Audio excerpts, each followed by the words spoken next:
ሰላም ውዴ ፍሬንድስ ፋይቭ ተከታታዮቻችን እንዴት ናችሁ? ተመልሰናል። ዛሬም በቀናችን መጣናል። አይ ሆፕ እናንተም ደህና እንደምትሆኑ ተስፋ እናደርጋለን። እንዴት ናችሁ? ደህና ናችሁ ወይ? አለ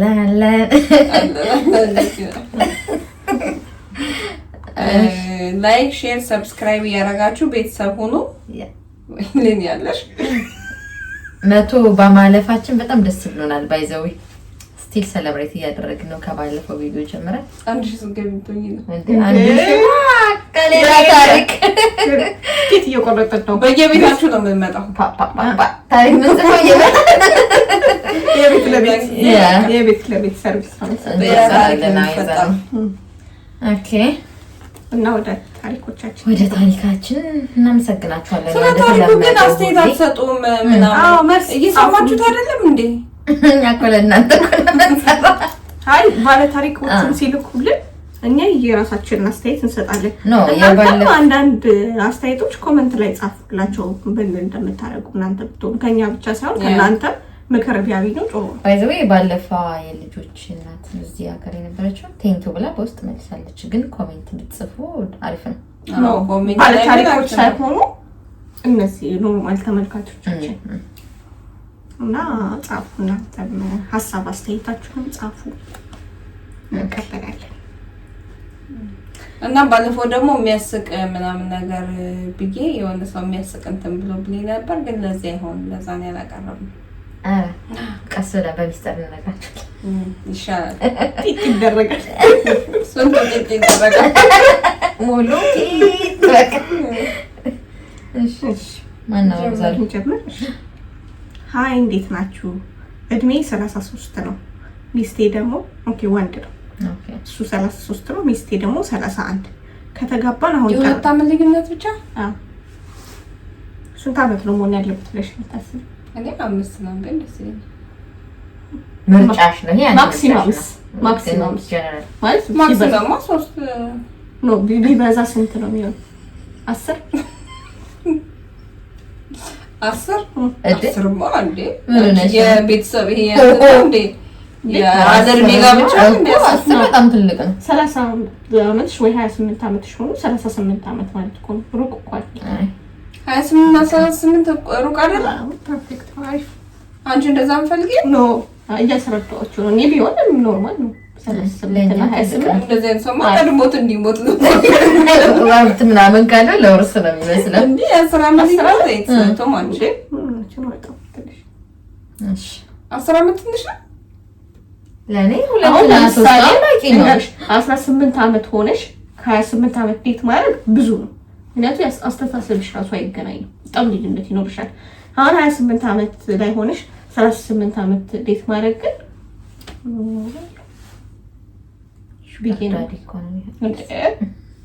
እሺ ሴቷ 38 ሆና ወንዱ 28 ቢያንስ እሱ እንደየሰው እንትን ይለያያል። አብዛኛው ግን አይሰራም ወይ ሴቷማ በአንድ ዓመት ከበለጠች ሹገር አይደል እንደ እየተባለ አይደለም። አሁን ብዙ አይ እንደዛ አሁን ብዙ ቦታዎች ላይ ሴቶች የሚበልጧቸው ወንዶች ያገባሉ። አይ ሚን ወንዶቹ የሚበልጧቸው ሴቶች ያገባሉ። ሴቶቹ ትልልቆች ሜቢ ነገር አለ እንጂ ኖርማል የሚሆነው ወንድ ልጅ አሁን እሷ ስንት ነው የምትለው? እሱ 33 ዓመት ነው። ሚስትየዋ ደግሞ 31 ዓመት። ከተጋባን አሁን ጥር ላይ 2 ዓመታችን ነው። ከዛ በፊት ደግሞ በፍቅር 2 ዓመት ቆይተናል። ሚስቴ በጣም የተረጋጋች አፍቃሪ፣ ለቤቷ የምታስብ ጎበዝ ሰራተኛ ነች። ብቻ ሁሉም አሟልቶ ያደላት። ፈጣሪ ስላልፈቀደ ልጅ እስካሁን አልወለድንም። አሁን የምነግራችሁ ነገር እንደሚያስደነግጣችሁ አውቃለሁ። ግን ይሄ ሁሉ ዓመት ከሚስቴ ጋር ስኖር በጣም ከማክበርና እንደ ሰው ከመውደድ ውጪ ምንም አይነት የፍቅር ስሜት ተሰምቶኝ አያውቅም። በስማ መጀመሪያ ላይ ስንተዋወቅ ስንት ዓመታችሁ ነው ከተጋቡ? 2 ዓመት። አሁን ጥር ገብተናል አይደል? 2 ዓመት አለ። ከዛ በፊት በፍቅር 2 ዓመት 4 ዓመት ከባድ። አሁን ምን ነገር የሱካ ነበር መጀመሪያ ላይ ስንተዋወቅ ለኔ እዚህ ዓለም ላይ ጀግናዬና ኩራቴ የሆነው አባቴ በሞት ያጣሁበት የተጎዳሁበት ጊዜ ስለነበር እሷ እንደ ኮምፎርት ዞን ነበረች። እናም ፍቅር የያዘኝ መስሎኝ ነበር። 2 ዓመት ስኖር አንዴ እንኳን ልቤ አፍቅሯት አያውቅም። ከዛ በኋላ ለምን አንጋባም ቤተሰባን መሰረትም ስትለኝ ስለምታሳዝነኝና ያባክንኩባት ጊዜ ስለሚጸጸተኝ ምናልባትም አብረን መኖር ስንጀምርና ቤተሰብ ስንመሰርት የኔም ስሜት ይስተካከላል ብዬ አስቤ ነበር። ግን ምንም የተቀየረ ነገር የለም እና ምንም ከቀን ወደ ቀን ራሴን እየወቀስኩ ነው። ይሄኔ ከኔ ጋር ባትተዋወቅ ኖሮ በጣም የሚያፈቅራትና በክብር የሚያኖራት ባልታገባ ነበር እላለሁ። ልጅ አለመውለዳችንም ሳስበው ደግሞ ፈጣሪ እኔን እየቀጣኝ እሷን እየጠበቃት ይመስለኛል እና አሁን ምን እንደማደርግ ግራ ገብቶኛል። እውነቱ ቢጎዳትም ነግሬ የራሷን ህይወት እንድትኖር ላድርግ ወይስ እንደጀመርኩት ኃላፊነቱን ወስጄ ህይወቴን ልቀጥል? እዚህ ላይ የምነግራችሁ ከእሷ ጋር እያለው እሷን ባላፈቅራትም ሌላ ሰው ግን አይቼም ተመኝቼም አላውቅም። ምንድነው አሁን ከገባበት በኋላ ምን ላድርግ ምናምን የሚለው መጀመሪያ ማን ገባለው? እሱማ በቃ በጣም የሚያናድደው አሁን አሳዝናኝ ነው ያገባኋት የሚባል ታሪክ በጣም አሁን ለእሷ እንደዚህ ብሎ ይነግራታል። አሳዝነሽኝ ነው ያገባሁሽ ብሎ ነገሩ በጣም ኖ ለምንድነው እንደዛ ብሎ የሚነግራት? ኖ እና አሁን እንደዚህ ቢቀጥል የዋስ አይደለም። አንቺ ሲጀመር ወደፊት ላፈቅረው እችላለሁ ብለሽ ሰው እንዴት ይገባል? አብረን መኖር ስንጀምር ምናልባት ህይወት ይጀምራል። ስትጀምሪ እስኪ ብለሽ ልትጀምሪ አንድ ቀን ሁለት ቀን እኮ ዴት ልታረጊ ትችያለሽ እንጂ ጭራሽ ትዳር ውስጥ እየገባሽ ሳታፈቅረው ያንን ዴት እኮ ይኸውልሽ ዴት ስልኬት ስሜት አያቶኝ በጣም በጣም ዴት እኮ ኦኬ ነገ ይስተካከላል፣ ነገ እንደዚህ ይሆናል፣ ነገ አፈቅረዋለሁ፣ ነገ ያፈቅረኛል። ኦኬ ትሄጃለሽ፣ ፍቅረኛም ሆነሽ እንደዛ ትሄጃለሽ። ትዳር ውስጥ እንዴት ትዳር ይሄ እንትን ነው እንዴ? የመድኃኒት መሞከሪያ አይጥ እንትን ነው ላብራቶሪ እንደዚህ አድርገው ከዛ ሞክሬ አይ አልሆነም በቃ ኦኬ ሊወጣ ነው። ከዛ ትጨርሳታለህ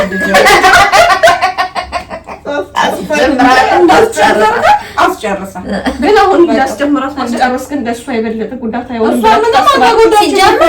አየር ያዘባት እኮ እሷ እየኖረች ነው እንጂ ጣል አድርጋ ፍቅሯን ሰጣ በቦታ ተገኘ። አንተና ከማያፈቅራት ሰው ጋር ነው እየኖረች እያወቀች ግን አትሊስት አስመሳይ ነህ ደግሞ በቃ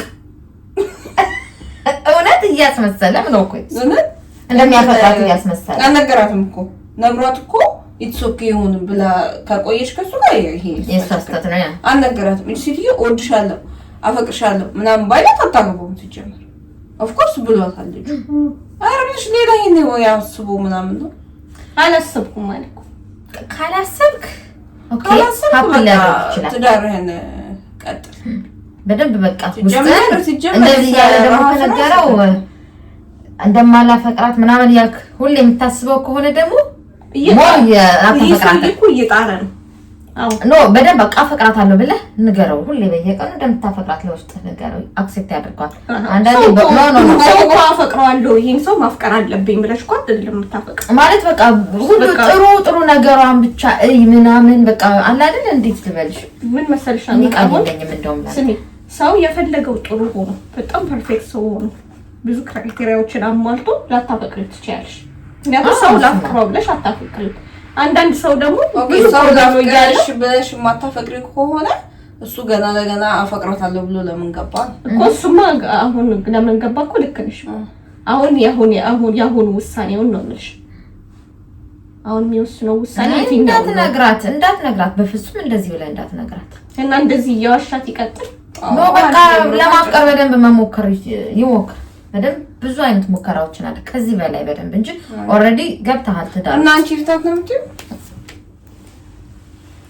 ሞርልም ትዳር ሳይገባ አሁንም 31 ዓመት ኦፍ ኮርስ ይጎዳታል ትጎዳለች እውነቱን ስታውቅ ምናምን ግን የሚያፈቅራትና የሚያከብራት ሌላ ሰው ታገኛለች።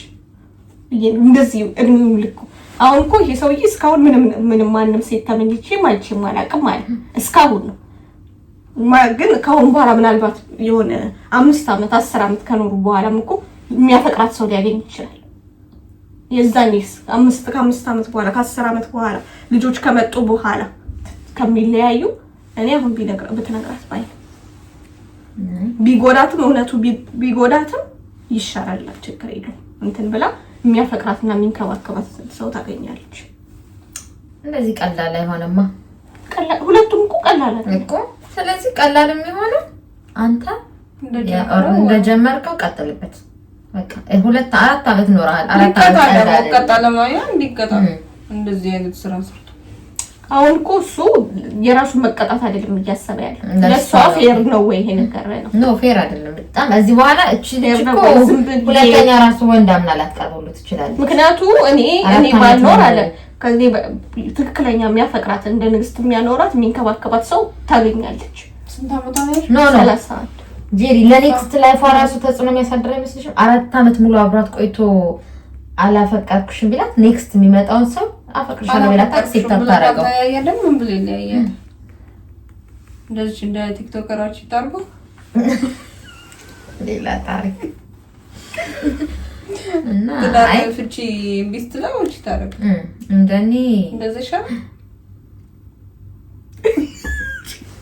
አይ ምን ብለ ሊፋታት ነው ያሰበው ብዬ ነው። አይ እኔ እስከዛሬ ስለማላፈቅርሽ አፈቅርሻለሁ ብዬ ነበር የገባሁበት። ከዛ ምናምን ሊላ ምንድነው የሚላት እኮ አሁን ሲፋታት ምን ብሎስ ነው ማለት ነው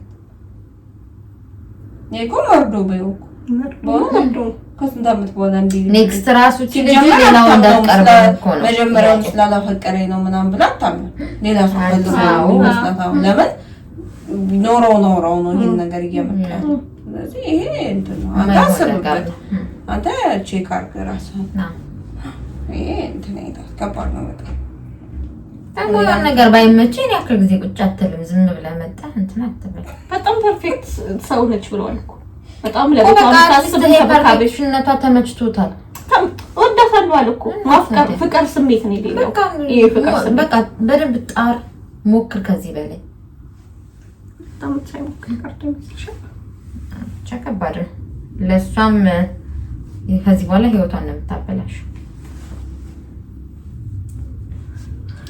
እስቲ ኮሜንት ላይ መጻፉልኝ ለማንኛውም ታሪካችን እንደዚህ አይነት ታሪክ እንዳይሆን ብቻ ወንድ ያናደዳል። እሺ ጻፍልኝ ግን እሺ የወሰንከውን ውሳኔ ይደርሰናል በሚበኩል። እሺ ቀጣዩ ታሪክ ሃይ ፍሬንድስ ቫይብ እንዴት ናችሁ? ታሪኬ ብዙ ነው ግን አጠር አድርጌ ለማቅረብ ሞክራለሁ። ታሪኬ ብዙ ነው። እሺ ታሪክሽ ብዙ። እሺ ፍቅረኛ አለኝ በጣም ነው የምወደው ሴት ናት ማለት ነው። በጣም ነው የምንዋደደው። የተዋወቅነው ሃይ ስኩል ነው። ሰፈር ውስጥ ስለኛ የማያውቅ የለም። በጣም ነው የምንግባባው። ብዙ አንጣላም። ብንጣላም ጠዋት ምንም እንዳልተፈጠረ ረስተን እናወራለን። ብቻ በጣም ምሳሌ ሊሆኑ ከሚችሉ ጥንዶች መካከል ነን። ለመጋባት አብረን ለመኖር አስበን ነበረ፣ ግን ሁለታችንም ስራችን በቂ አልነበረም። ሆኖም እኔ ትንሽ ብንቸገር ነው ሞክረው ብዬው ነበረ። እሱ ግን ከቤተሰቦቼ ቤት ከወጣው መመለስ አልፈልግም፣ አንቺንም ማሳቀቅ አልፈልግም፣ ትንሽ ታገሽኝ፣ የተሻለ ስራ አገኛለሁ አለኝ። እኔም በሀሳቡ ተስማማሁ። በዛ ሁኔታ ላይ ያለን አዲስ አመት ደረሰና ለበዓል ዋዜማ ወተን እንዝናና ብሎ አጥብቆ ጠየቀኝ። እኔ ግን እምቢ አልኩት። ቤተሰቤን ስራ ማገዝ ስለነበረብኝ ባይዘዌይ ለእናቴ ብቸኛ ልጅ ነኝ አለች። እሺ ለአባቷስ?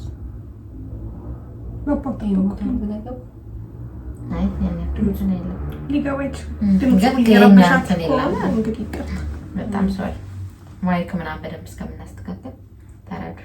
እሺ እና እሱ ከጓደኞቹ ጋር ሄደ። ደውዬ በጊዜ እንዲገባ ነገርኩት። ይሻለ ከዛም ደግሜ ስደውልለት አላነሳልኝም። እኔም ጨዋታ ይዘው ነው ብዬ ዝም አልኩ። በኋላ ግን በጣም ስለመሸ ደጋግሜ መደወል ጀመርኩ። ሁለቴ ጠራና ስልኩ ተዘጋ። ደነገጥኩ። ቤተሰቦቹ ጋር ብደውል የባሰ ነገር ማስፋፋት ይሆናል ብዬ ዝም አልኩ። የጓደኞቹንም ስልክ ደግሞ አላውቀውም ነበር። ተጨነኩኝ። አይነጋ የለ ነጋ። ቤተሰቦቹ ጋር ሲሄድ እናቱና እህቱ እቃ ይዘው እየወጡ አየኋቸው። ወዴት ነው ስላቸው ፍቅሬ ነው እንዴ ስላቸው ፍቅሬ ከጓደኞቹ ጋር እንደታሰረ ነገሩኝ።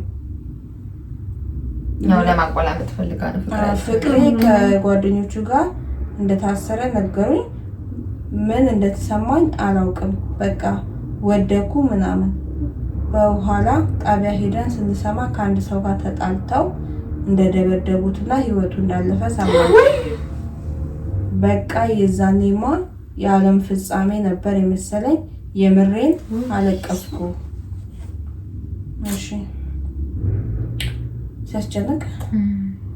ከትንሽ ጊዜ በኋላ ተፈርዶባቸው እስር ቤት ገቡ። እኔም እሱ እስኪወጣ አረብ ሀገር ሄጄ ቢያንስ ሲወጣ አብረን የምንኖርበትን ሁኔታ ላመቻች ብዬ ወሰንኩ። ነገርኩት፣ ተስማማ። አረብ ሀገር ሄድኩ። 7 ዓመት ሰራሁ። እሱም ከእስር ቤት መውጣቱን እና ቶሎ መመለስ እንዳለብኝ ደውሎ ነገረኝ። እኔ ግን ትንሽ እንዲጠበቀኝ ነገርኩት። ከዛ በቅንፍ መጨረስ ያለብኝ ነገር ስለነበረ ብላለች። ወዲያውኑ እሺ አለኝ። ብዙም አላስጨነቀኝም። እኔም የጀመርኳቸው ነገሮች ጨራርሼ ወደ ሀገሬ ገባሁ። ነገር ግን ነገሮች ተለዋውጠው ጠበቁኝ። እሱ በ3 ዓመት ውስጥ አግብቶ የአንድ ወንድ ልጅ አባት ሆኖ ነበር። አላመንኩም። ማን ያገባው? ፍቅሬ እንዴ? የሞተው ማን ነው? ኖ የሞተው ደብድበው እየደበደቡት ሞተ ልጁ። ከዛ እነሱ ተፈረደባቸው ከጓደኞቹ ጋር። እኔ እኮ ፍቅሬ የሞተ መስሎኝ እኮ አይደለም። ከዛ በኋላ ፍቅሬ እሷ አረብ ሀገር መታ ምናምን ነገር። ከዛ ሲወጣ ደወለና እና ያላት የምጨርሰው ነገር አለ ስለው በቃ ሻላት ወደ ከዛ እሷ ከ3 ዓመት በኋላ ጨርሳ ገባች። ስገባ ግን ተለውጧል ነገሮች አለች። በ3 ዓመት ውስጥ አግብቶ አንድ ወንድ ልጅ አባት ሆኖ ነበረ። አላመንኩም። ስጠይቀው አጋጣሚ አርግዛብኝ ነው አለኝ። ለምን አልነገርከኝም አልኩት። ከዛሬ ነገ እያልኩ አለኝ። በቃ እኔ ታመምኩ፣ ተሰበርኩ፣ ደቀቅኩ። እምሆነው አጣው። ህይወት ትርጉም አጣብኝ። መሞት ፈለግኩ። ግን ቤተሰቦቼ ደግሞ አሳዘኑኝ። በተለይ እናቴ አለች። የአንድ ልጇ ናት እናቷ። ከዚህ በኋላ መቼም ወንድ ማይ አይመስለኝም። ምን ባደርግ ይሻለኛል? ከባድ ነው በጣም አለች። ምን ትሏታላችሁ እናንተ? እናንተ በሉት። በጣም ከባድ ነው። ወንድ ልጅ ግን ፈጣን ነው ወይ? በጣም እኔ ጥያቄ የሆነብኝ የዛን ጊዜ እሷ እንጋባ ስትለው አቅሜ አይችልም ምናምን ነገር አለ። ከዛ ተፈቶ ሲወጣ እንዴት አቅሙ ፈቀደለት? ወይ ደግሞ በእንትን ከሱ የምትበልጠው ሴት አለ በገንዘብ በምናምን ሜቢ እንደዛ ሊሆን ይችላል። ግን አሁን ምን አለ መሰለሽ አትሊስት አንቺ አንድ ከሱ ርቀሽ መኖር ጀምረሻል። በገንዘብም አሁን በራስሽ የምትቆሚ ሴት ነሽ። ሞትን ምናምን ሲጀመር እዚህ ጋር እንትናት እንደመፍትሄ በራስሽ ሰርተሽ ሰርታ መለወጥ እንደምትችል አይታለች። መጣረም ሀገር ሰው በቃ ጠንካራ ሴት ነሽ። ከዚህ በኋላ ህይወት ይቀጥላል። እዛ ጋር እሱ ወልዷል፣ ህይወቱን ቀጥሏል። በቃ እዛ ጋር ጨርሽ። ኦልሬዲ አቆማችሁት የነበረ ነገር ነው። ሎንግ ዲስታንስ እኮ በርቀትም ቢሆን ነበረ። ግን ያው ከርቀት ፍቅር እኮ 50-50 ነው ልትሆኝ የምትችል ገባሽ? እሷ እኮ የሁላ ዓመት የጠበቀችው እኮ እሱ እስር ቤት ስላለ 7 ዓመት እኮ የጠበቀችው እሱ አረብ ሀገር የመጣችው እኮ እሱ ስላለ ነው እንጂ ተመርቀው ልጆች እኮ ስራ እየሰሩ ነበረ። ያ ብር ግን በቂ ስላልሆነ አብረው መኖር አለ። አይ ነው አሁን እኮ ሞት ምናምን ስላለችው ነው ማለት ከሱ ተለይታ መኖሩንም አይታዋለች። ልጅ ግን ተለያይተዋል ነበረ ተስፋ አላት። አሁን ጨራርሳ ጉዳዩን ሀገር ቤት የገባችው እኮ በቃ ከሱ ጋር ኑሮ ልትመሰረት እኮ ገባሽ? ስለዚህ ይሄ ከባድ እኔ እሱ ከባድ ነገር ነው። በዛ ላይ የልጅነት ፍቅርሽ ስንት ነገር እንትን ያልሽበት ነው። ግን በቃ እንደዚህ ነገሮች ካጋጠሙ ደግሞ አንቺ ህይወትሽን ነው መቀጠል ያለብሽ። ይቀጥላል በየትኛውም የኔ እናት። ግን እሱ ሰላም አያገኝም ሆነ እንዴት አስቻለው? ግን እኔ የገረመኝ ነገር ማለት ነው እስካሁን ከሚመጡልን ታሪኮች ወንዶች ላይ በጣም ችግር አለ። በእውነት አይገርምም? አብዛኛው አዎ ምንላችሁ ነው? አይ ወንድ ይብሳል በጣም በቃ የሚያስደነግጥ ነገር የምንሰማው ከወንዶቹ ነው። እንግዲህ እስካሁን ወይ ሴቶቹ ስለሚጽፉ ብቻ ወንዶቹ አይጽፉም። ባለፈው ምንድን ነበር እስኪ ወደ ወዳችን አውሩንና እናንተ ከዛ እናወዳለን ባላንስ እናድርግ እንጂ በዝቶብናል እኛ የእናንተ ነገር። አዎ ሴት ልጅ ጥቃት በጣም እየተበራታ ነው። ምንድን ነው ነገሩ? እና ወደ ጉዳዩ ስንመለስ ህይወት ይቀጥላል። በቃ በየትኛውም መንገድ ህይወት ይቀጥላል። በቃ እግዚአብሔር ስላልፈቀደው ይሆናል። የሁለታችሁን ያንቺ ያልሆነ ሰው ነው በቃ ኦልሬዲ በቃ ያንቺ አልነበረም። ሊማወቅሽ ራሱ ጥሩ ነው። አዎ ብዙ ነገር አሳጥቶሽ ከዛ በኋላስ ቢሆን ምናምን ገባሽ። ህይወት ይቀጥላል። የመጣውን ነገር በቃ ለበጎ ነው ብለሽ ተቀበዩ እና ወደ ኔክስት ምዕራፍ ሂጂ።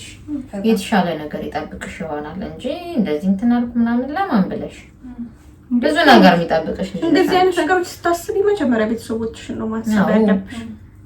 ለእናትሽ አንድ ልጅ ነሽ፣ እናትሽን ነው ማሰብ ያለብሽ። አንቺ የሆነ ነገር ብትሆኚ እናትሽ ምን አይነት ህይወት ሊኖራት እንደሚችል ምን አይነት ሀዘን እንደሚያጋጥማት እያሰብሽ ለእናትሽን አስቢ።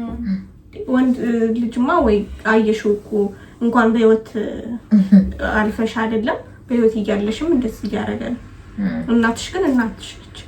በዛው ያውም አንድ ልጅ ዋንሽ ነው። በጣም እንደዚህ አይነት ነገሮች አይኖርሽ ውስጥ በጭራሽ ሊመጡ የማይገባው ጀመር። ለማንንም እንደዚህ አይነት ነገር መፍትሄ አይደለም። በቃ በጣም የተሻለ ሰው ሆነሽ አንቺ በቃ ስራሽን ስሪ። እዛው ካሁን በኋላ እዚህ መምጣትም አያስፈልግሽም። ምክንያቱም ሰርተሻል። በዛ ላይ ደግሞ ለሱ ብለሽ ነበር። ስራሽን ስሪ፣ ከእናትሽ ጋር ኖሪ። እግዚአብሔር ደግሞ መልካም ሰው ይሄንን እንባሽን አይቶ መልካም ሰው ይሰጥሻል። ከዛ ትዳርሽን አድርገሽ የናፈቅሽውን ኑሮ ትኖሪያለሽ። ስለዚህ ለምን ብለሽ እንዴ አንቺ ራስሽን ትናርገሽ እናትሽ ተቃጥላ እንዴ በጣም ከባድ ነው። ለእናትሽ ደግሞ መተካት አለብሽ ዘር። ስለዚህ በፍጹም እንደዚያ ነገር እንዳታስቢ። በቃ ወደፊት ነው ወደፊት ምንም ነገር ያልፋል። ይሄ ትንሽ ጊዜ እንትን ይልሻል፣ ከዛ በኋላ ያልፋል። እና ራስሽን ደግሞ ቢዚ በሚያደርጉሽ ነገር አሁን በዚህ ሰዓት ቢዚ የሚያደርጉሽን ነገር ፈላልገሽ ቢዚ ሁኚ።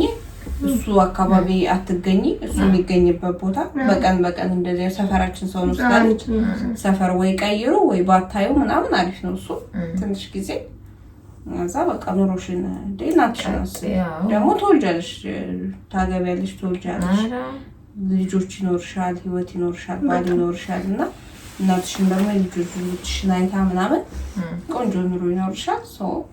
እንደዛ ነው እንጂ ማድረግ አለብሽ። ይሄ ሞት ምናምን ብለሽ እንዲህ ፊት እራሱ እንዳትሰጪ። ሰይጣንም ይገባል ጊዜ ሀሳብ ሲመጣብሽ እና አሁን ባለሽ ነገር ላይ ሰርተሽ በመጣሽበት ይበቃኛል ብለሽ የምታስቢው በካፒታልሽ ልክ የሆነ ነገር ከፍተሽ በራስሽ ቆሚ፣ በራስሽ ሞክሪ። አንቺ ስትበረቺ እና ስትጠነክሪ እግዚአብሔር ይጨምርልሻል። ያንቺን ብርታት ያንቺን ጥረት እያየ የምትፈልጊውን ነገር ደግሞ እግዚአብሔር ይሰጥሻል። ብቻ አንቺ ቀና ሆነሽ ከልብሽ ይሁን እሱንም ከልብሽ አውጥተሽ እንትን በይ። በሱ ዙሪያ ያሉ ነገሮች ሁሉ ራቂ፣ አያስፈልግሽ። ስለዚህ ወደ ራስሽ ተመለሽ። እናትሽን ነገ አንቺ በጣም የተሻለ ህይወት እንደሚኖርሽ ደግሞ አስቢ።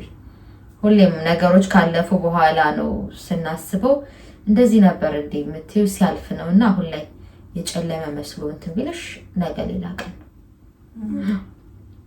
እና ፕሊስ ምንም አይነት ተስፋ መቁረጥ ምናምን ለማን ብለሽ በቃ ይሄ ነው ልንልሽ የሚገባ። ከቻልሽ በሃይማኖትሽ አድርና አናውቅም ሃይማኖትሽን በሃይማኖትሽ በሙስሊምም ከሆንሽ ፕሮቴስታንትም ኦርቶዶክስም ከሆንሽ ወደ ሃይማኖትሽ በደንብ እንትን በይ፣ ጠንካራ ሁኚ፣ ያበረታሻል የእንደዚህ አይነት ትምህርቶችና ተስፋ አትቁረጪ፣ በርቺ፣ ጀግኒት ነው የምንልሽ። አንቺ ጀግና ነሽ በእውነት። እናመሰግናለን ታሪክሽን ስላካፈልሽ ደግሞ በጣም ነው የምናመሰግነው። በዚሁ አጋጣሚ አምናችሁን ታሪካችሁን እያካፈላችሁን ያላችሁ ሰዎች በጣም ነው የምናመሰግነው። እኛም በተቻለን አቅም ቶሎ ለመመለስ እንሞክራለን። ከዛ ላይክ፣ ሼር፣ ሰብስክራይብ እያደረጋችሁ በጣም ነው የምናመሰግነው። እያሳያችሁ እንዳለ ፍቅር እናመሰግናለን። በጣም ከጠበቅነው በላይ ነው እና ቴንኪው በጣም ስለምታበረታቱን እናመሰግናለን። አሁንም በደንብ 1000 እስከምንገባ ላይክ፣ ሰብስክራይብ እና ሼር ማድረጋችሁን እንዳትረሱ። እናመሰግናለን። በጣም እንወዳችኋለን። ባይ